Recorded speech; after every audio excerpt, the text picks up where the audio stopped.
So you're watching this after the official sneakers release for the highly anticipated Nigel Sylvester Air Jordan 4 Brick by Brick. Truly, it's one of the most anticipated releases to drop in 2025, certainly for Q1. So real fast, let's discuss the good, the bad, and at the end of the day, why the bad was never truly going to affect this release whatsoever.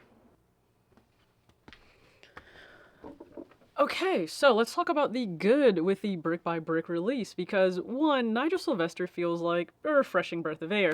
And I don't mean that he's brand new to the brand itself as a collaborator because no, he's been here, done that a few times. But when it comes to Jordan and Nike brand, we know that we've seen a lot from Travis Scott and the Whitaker group, but you could want something different, something changed up. And that's exactly what we received with Nigel last year. So if you take a look at him rolling out the Air Jordan 4 RM, one, I think that was brilliant. Use a name, use something to really attract consumers to a brand new model because you are altering a beloved classic. I mean, they changed the entire silhouette, they changed out the back heel tab, and then you put a story with it because stories sell and stories connect us. And it's also it's also centered around his grandmother, and that just pulls at your heartstrings. And for those that are just big fans of Nigel, you were here for this because you hadn't received something in quite some time by Jordan Brand with Nigel. So we got something that just really opened everyone's eyes, and there was a lot of conversation going on. No, maybe it wasn't the model for you because again, some will just say it looks like a chopped off We Have Jordan 4s at home.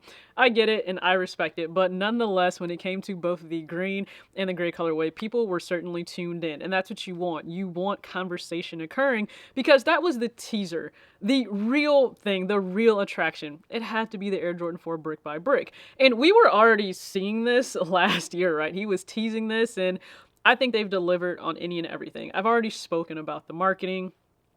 I think we're seeing Nike back as, giving a masterclass in what it is to market this shoe across the board. And I appreciate everything we are seeing from the packaging and why it is so intentional with the texture. And one thing that you always have to keep in mind when it comes to just the story beyond the shoe, anyone who has built a name, a brand, an image for themselves, they understand what it's like to build this life brick by brick. So you connect, you can truly see yourself within the story of him building something. And quite frankly, he beat a lot of the odds because who knew that he would accomplish everything that he has, especially at such a young age. And now I have to give flowers to New York because anyone that comes from New York, whether you are a creative, a designer, an athlete, you will truly understand and know the fabric of what built them into who they are based on the city and the state itself. I mean, they will always give flowers to New York, and quite frankly, a lot of us need to continue to do that too when it comes to fashion and inspiration.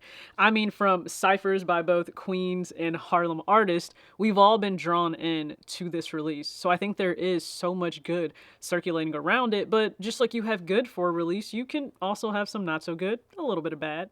When I say bad, please don't take this as the perception of the Air Jordan 1 85 bread because I certainly don't think consumers saw it as bad as that. So some of this was also just outside of his control. It had nothing to do with Nigel whatsoever, and a lot of these things are often outside of the designer's control in themselves. But nonetheless, consumers will feel how they feel, and I'm not saying those feelings are always invalid.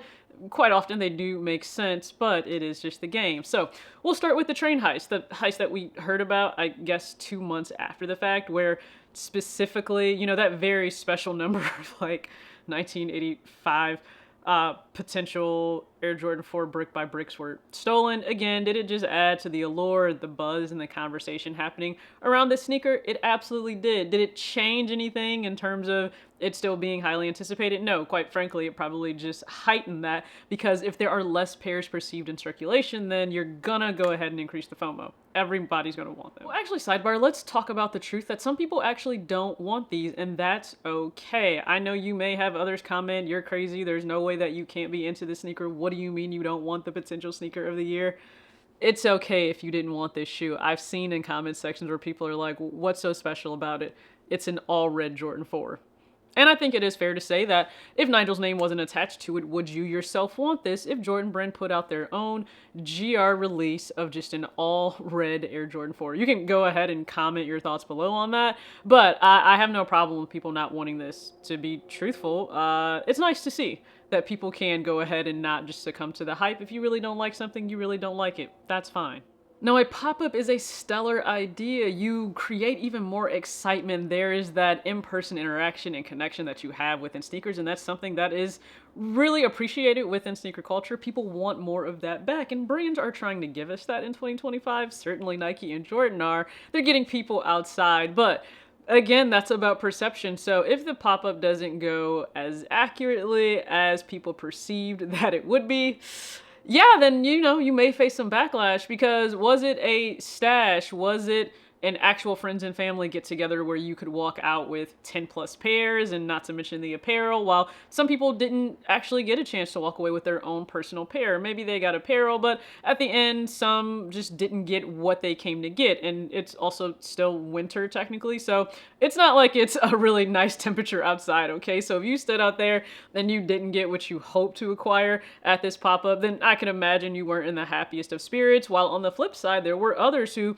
they have selfies and pictures with Nigel. He autographed boxes. They secured everything they came to secure. They walked out with pairs on their feet, and they also walked away with the apparel collection, which again, I think it looks amazing head to toe.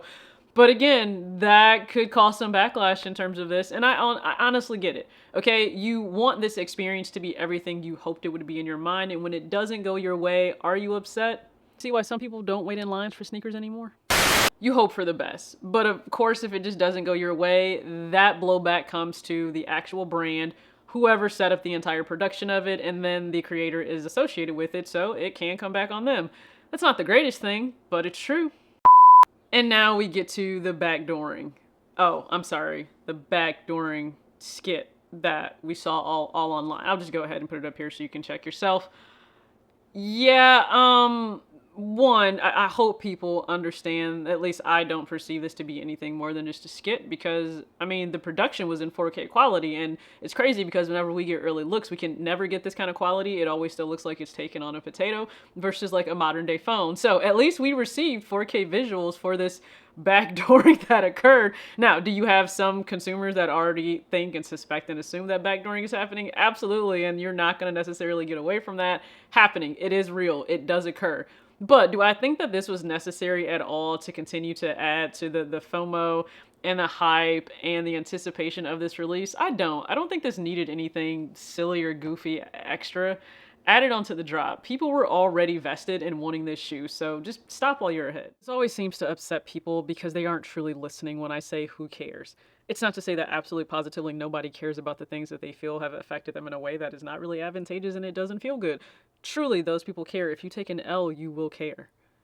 But the overall grand scheme of the release itself, anything that occurred leading up to the official drop, was that going to change how people felt in going for the shoe? Not in mass, it wasn't. So again, when it comes to these releases and the outrage and things, I may speak on them. I shared my thoughts certainly on the Air Jordan 1 85 bread, the everything that went on with that from on campus and more, but at the end of the day, everyone still went for it that wanted to go. If you have never been interested in the shoe, then you're certainly not going to. And some are only going to decide to buy this shoe to go ahead and flip it. And, quite frankly, that's going to continue to be part of this game, this culture, this community. That is never going to go away. You're going to have some people that truly see the FOMO that is present, and they're going to prey on that. They're going to take advantage of that. They are going to jack up the prices. And if you are willing to pay that price, then hey, you're willing to pay that price. People have been ready and willing to pay certainly the retail price for this to have it. For some, it's their already decided sneaker of the year. Now, we're in Q1, so that's far too early for me to ever speak on that, but we understand and we see how powerful hype and propaganda and then just, again, marketing can be. It makes you feel something, and it also makes you want this shoe. This is a must-have by everyone's standards, and it's a pair that you certainly can't sleep on. Now, I did because I didn't want the shoe myself personally. I understand it's a statement piece, not something I would wear a whole lot day to day, and so for that reason, it wasn't a pair I went after. I certainly did help, or at least tried to help, someone secure a pair, and I'm sure I'll throw on screen if it actually worked out, or if I didn't, I have no idea. We'll see if Sneakers rocks with you girls still or not. But nonetheless, please just understand this drop was going to be everything it was going to be. People were going to show out in mass and in droves for it. And I still don't think that that's necessarily a bad thing. again, I like the fact that this is centered around Nigel. We needed something different. It's funny how no one wants to buy an actual brick if it's just sitting in stores, but people broke their necks for the brick by brick. I mean, hey, it's just funny to witness itself. But hopefully you guys enjoyed this video. Go ahead and comment your thoughts below. Did you hit on the Air Jordan 4 Nigel Sylvester brick by brick? If you did, I'm beyond excited for you. Please enjoy them on foot, regular laces, or swapped with the sale lace. And hopefully you guys caught my recent video as well, because if you know you're a girl sneaker, there's another very important question you should know, especially in this economic landscape. As always, act your age, not your shoe size. Peace.